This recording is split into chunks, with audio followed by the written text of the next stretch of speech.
Amen. Maintenant, je vais inviter notre pasteur. Donc, le pasteur Yohani, il aussi passe devant nous acclamos très fort le roi des rois. On est debout, nous acclamons. Nous sommes tous debout. Nous sommes debout. Si tu vois une personne qui est restée assise, il y a cette personne qui s'est levée. Amen. Nous allons bénir Dieu qui nous a donné ce temps. Lèvons nos mains. Bénissons Dieu. Prions dans le nom de Jésus. Père, merci pour ton amour. Merci pour ta grâce. Le fait que nous soyons encore avec les bien-aimés dans cette salle. Prouve ton amour surtout à ce dimanche. Il n'y a que toi qui peux faire de telles choses. Il y a que toi qui peux disposer. Merci Seigneur. Nous voyons ton miracle. Pourquoi ne pas dire merci à un Dieu qui a accompli un tel miracle dans cette église? Ce dimanche allait être un dimanche catastrophique. Où on allait se retrouver dans la rue, dans le froid. Mais Dieu étant le Dieu d'amour, j'ai voulu que nous soyons encore dans cet endroit. Qui peut faire de telles choses si ce n'est que toi? Notre reconnaissance auprès de toi, Seigneur. Nous te bénissons parce que tu es Dieu. Alléluia. Kimbo, Alléluia. Hosanna, Yahweh.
Amen. On n'a pas cité une église. On n'a pas cité une religion. Le Dieu de l'inconnu est mort. Nous savons notre Jésus est vivant. Si Jésus est vivant, nous acclamons pour ce Jésus.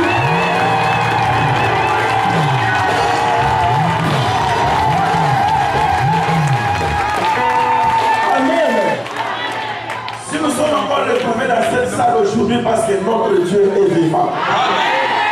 Oh, il y a Bangwa Koufa. Oh, il y a l'histoire, c'est quoi? Oh, il y a Bangwa Koufa. Oh, il y a l'histoire, le Mobalua. Oh, il y a Bangwa Koufa. Oh, il y a l'histoire, le Mobalua. Oh, il y a Bangwa Koufa. Oh, il y a l'histoire, le Mobalua. Il y a Bisso à l'Ongalua. Amen. Nos mains sont levées.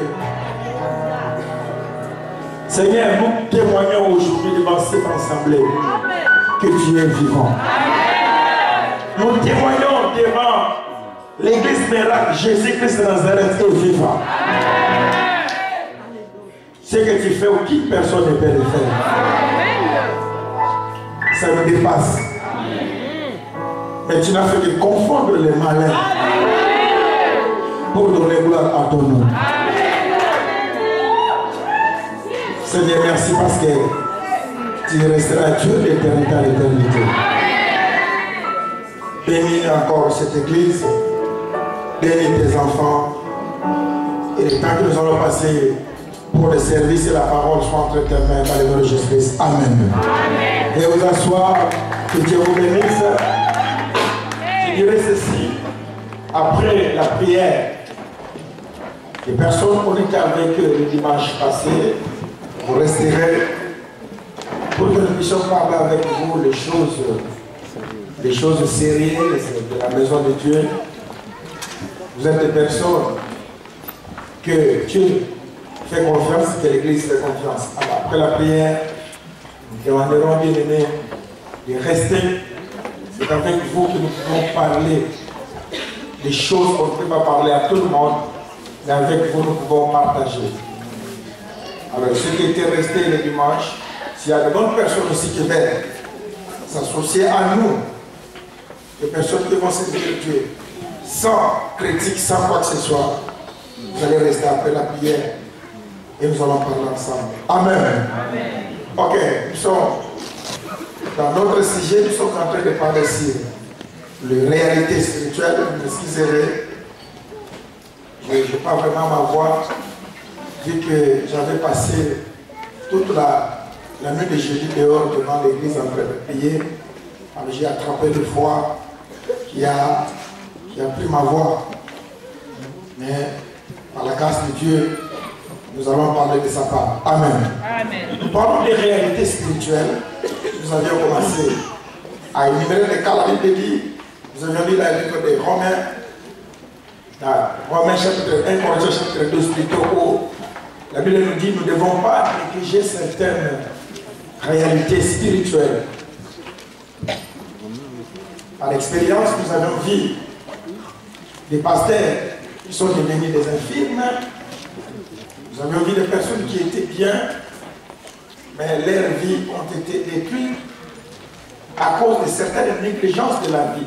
Je pense que le dimanche passé, le mercredi, on a parlé de ces choses, nous avons commencé à parler des cas de personnes qui ont des troubles. Nous avions dit qu'il n'y a pas un médicament plus spécial que de faire tout pour oublier. Parce que le mal peut arriver, mais Dieu prépare toujours de bonnes choses pour nous. Amen. Alors la Bible dit, dans Philippiens 4, verset 6 à 9, ne vous inquiétez de rien, mais en toutes choses, faites connaître vos besoins à Dieu. Vous devez, au lieu d'avoir le temps de penser, de réfléchir, de faire des soucis qui vont vous tuer, comme de petits faits dans la vie des personnes, il faut prendre le temps de se consacrer à Dieu. Mais en toute chose, faites d'abord connaître ses besoins à Dieu. Voilà, nous avions lu Ésaïe, où la Bible dit, vous ne devez plus penser aux événements passés. Ce qui fait que les personnes ont des soucis, ils ont toujours dépassé. C'est une maladie grave. Et si le Seigneur peut te guérir de cette maladie, tu peux avancer vers l'avant. Et cette maladie, il faut qu'il y ait vraiment l'intervention de Dieu pour que la personne soit délivrée de cette maladie. Les gens n'ont pas la facilité d'oublier ce qu'il y a en arrière. Or, ils devront penser à ce qu'il y a l'avant. C'est ce qui a fait le bien-aimé. La femme de Lot n'a pas pu hériter la terre promise. Pourquoi? Parce que Dieu avait donné cette interdiction. Qu'aucune personne ne regarde en arrière. Si tu veux échouer dans la vie, si tu veux rester comme un bloc de sel, regarde en arrière.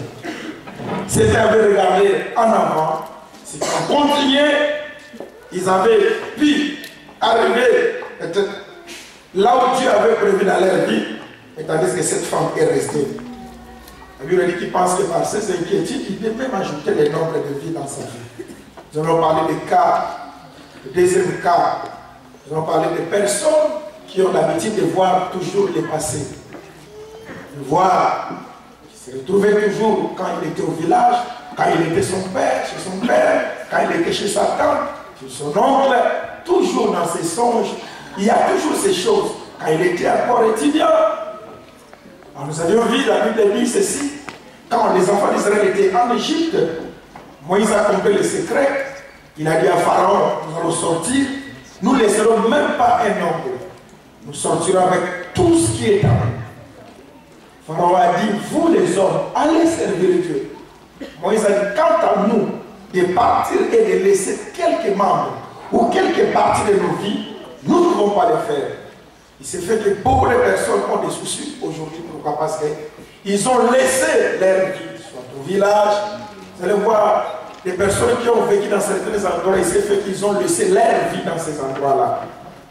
L'homme étant négligent, bien aimé, nous nous promenons partout, il s'est fait que nous laissons même les objets que nous avons par rapport à nos corps. Je vous ai dit, bien aimé, dans le Seigneur, un enfant de Dieu, quand tu vas quelque part, tu dois veiller sur tout ce qui est à toi. Parce que ton habit peut représenter toute ta vie. Remballe toutes tes habits, que ce soit sale ou comment, amène ça, mets dans ton sac. Rentre avec ça. Parce que tu ne connais pas l'état d'âme de toutes ces personnes qui sont restées. Des personnes qui étaient vécues avec eux. Si vous lisez bien les Écritures, mais puisqu'à cause d'un habit, une personne a été détruite. Tu peux détruire ta vie, on peut amener ton habit quelque part et ça peut causer des dégâts. On peut identifier une personne même par son odeur. L'odeur de son habit peut représenter la personne. C'est pourquoi quand Joseph, ses frères l'ont vendu, la preuve qu'il était mort était son habit. Quand son père a vu son habit, il a reconnu que c'était son enfant. Vous allez partout dans les salons de coiffure, dans tous les endroits. Faites très attention pour laisser les choses qui sont pour toi. Il y a des bonnes personnes, mais tout comme il y a aussi des mauvaises personnes. Aujourd'hui, tu es averti, tu dois être prudent. Il se fait que quand tu continues à voir ces endroits où tu étais dans le passé, c'est la preuve qu'il y a où ta représentation qui est restée, où il y a quelque chose de ta vie qui est resté. Maintenant, il faut faire la prière à Dieu, de demander à Dieu d'anéantir ou de brûler ces choses. C'est pourquoi la Bible déclare, l'arche de Dieu était dans le camp de Philistins, mais l'arche a créé des dégâts. Quand on a reconnu que c'était l'arche de Dieu, quand tu reconnais qu'il y a quelque chose de toi qui est resté quelque part, fais maintenant la prière à Dieu. Parce que maintenant, il y en a qui ont laissé des objets, des années passées. La seule chose à faire, c'est de faire la prière. Tout ce qui est à moi qui est resté quelque part, je le brûle dans le nom de Jésus-Christ. Mon frère a eu des soucis terribles, très sérieux. Son pied a commencé à gonfler, je vous ai dit, à gonfler pourquoi? Parce qu'il a été chez une prostituée. Et il a oublié un paire de chaussettes. Il a cherché dans cette maison, il a un petit studio, il n'a pas trouvé. Mais les jours qu'il s'est décidé de laisser cette femme, parce qu'il y a d'autres femmes, il y a d'autres relations, tu dois rester esclave de cette personne. On te prend en captivité. Le jour que tu prendras la décision pour sortir, là, il va se lever. C'est pourquoi il y a beaucoup de personnes, depuis qu'ils ont accepté le Seigneur Jésus, ils ont des difficultés dans leur vie. Il y a certaines personnes, depuis qu'ils ont quitté certaines personnes, ils ont quitté certaines relations, certaines entreprises, ils ont quitté certains mariages, ils ont des sérieux soucis dans leur vie. Ces frères, quand il s'est décidé de laisser cette femme, Un jour, la femme lui dira, tu ne peux pas partir. Je garde encore le paire de chaussettes. Est-ce que tu peux te rappeler de ça? Et avec ça, je vais te faire souffler. Le frère a dit ça comme si c'était de la blague. Après quelques jours, son pied a commencé à gonfler, l'autre a commencé à devenir petit. L'autre est gonflé. Le même paire de chaussures qu'il portait, s'il met dans son pied gauche, ça ne tenait pas. Et ça tient, mais quand il met dans son pied droit, il y a des complications. Le pied ne fait que s'enfler. Il a dit ça, ça devient sérieux. Là, il m'appelle au téléphone, pasteur, il y a quelque chose. Moi, je ne dis pas le téléphone. Non, il faut que je vienne te voir. Parce que des cas comme ça, on ne parle pas au téléphone. Moi-même, j'ai compris que c'est sérieux. Parce que là, il faut qu'on parle au bureau, en face à face. Depuis tout ce temps, il venait à l'église, il n'avait jamais parlé de cette histoire. Après, il va me dire, pasteur, je vais avouer que j'avais une copine où j'y allais. Et quand je me suis décidé, j'ai dit, c'est pas bien de me séparer d'elle. J'avais une fois oublié faire des chaussettes. Il m'a montré. Alors, ce que tu peux laisser n'importe où peut causer des dégâts. Les enfants de Dieu sont des personnes très négligentes. Je vous ai dit, même ici à l'église, après la prière, nous ramassons des habits, des manteaux. Il y en a qui traînent, mon ami là devant pour que la personne voie. Mais la personne vient tous les jours, il oublie. C'est comme ça que beaucoup de vies sont vanties. Et nous sommes en train de prier, de poser des mains, de prier pour les gens. La négligence peut te tuer. La Bible dit ceci dans la parole de Dieu. Joseph, bien qu'il était mort, il a dit, il a donné l'ordre, il a dit, vous ne pouvez même pas laisser mes os en Égypte. Amenez mes os. Quand le Seigneur va vous libérer, amenez. Mais une personne qui était déjà morte réclame ses os. Amenez mes os. Mais vous, les enfants de Dieu, vous allez dormir n'importe où, vous laissez n'importe quoi, vous ne connaissez pas ces gens-là. La Bible représentait toute une personne dans sa vie. Lors de beaucoup d'enseignements ici dans cette église, je ne sais pas qu'est-ce qu'on a parlé comme enseignement, nous vous avons parlé de ces choses. Ne puisque pour t'avoir, une personne peut porter ta tunique et cette personne peut te représenter. Il avait l'habitude d'aller acheter ses histoires, il faisait ses commandes. Et une fois comme ça à la maison, elle laisse son habit et vient, trouve sa sœur qui avait le respect à son égard, sans demander la permission, sa sœur va porter son habit. Je lui ai dit, mais pourquoi, comment est-ce que tu es entré dans la chambre pour prendre ça? Elle a dit, tu es ma sœur. Elle faisait comme de la blague, mais pour elle c'était inconcevable. Bon, après il a dit, c'est ma sœur. D'habitude, il devait voyager comme il le faisait d'habitude. Dès qu'il arrive là-bas, on lui dit non. Il y a une personne qui était passée ici. Tu étais déjà ici, tu as récupéré tes marchandises. Elle a dit non, mon billet, là, on a dit tu étais ici avant-hier. Regarde. Alléluia. Elle s'est posé tant de questions. Elle a cherché avec des preuves. Elle a dit ce n'est pas moi. On lui a prouvé aussi avec des preuves. C'est toi qui as déjà récupéré tes marchandises. Il est venu quand on a commencé à prier, c'est là où Dieu va nous montrer c'était sa sœur qui a porté. Le fait qu'il avait porté son habit, c'était toute sa représentation.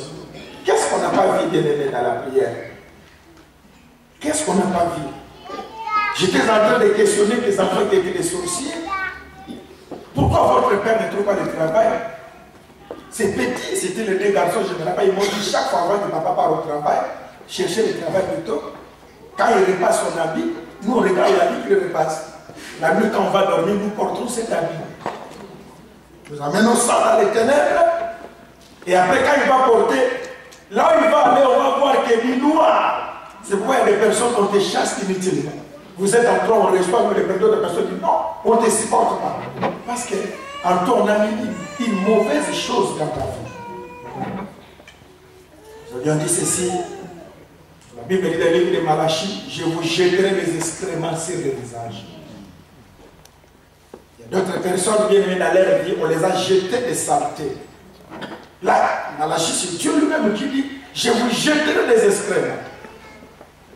Là, nous avions parlé des cas de personnes qui voient Toujours quand il dort la nuit, il se voit dans un endroit sale, une maison sale, il est en train de traverser des excréments.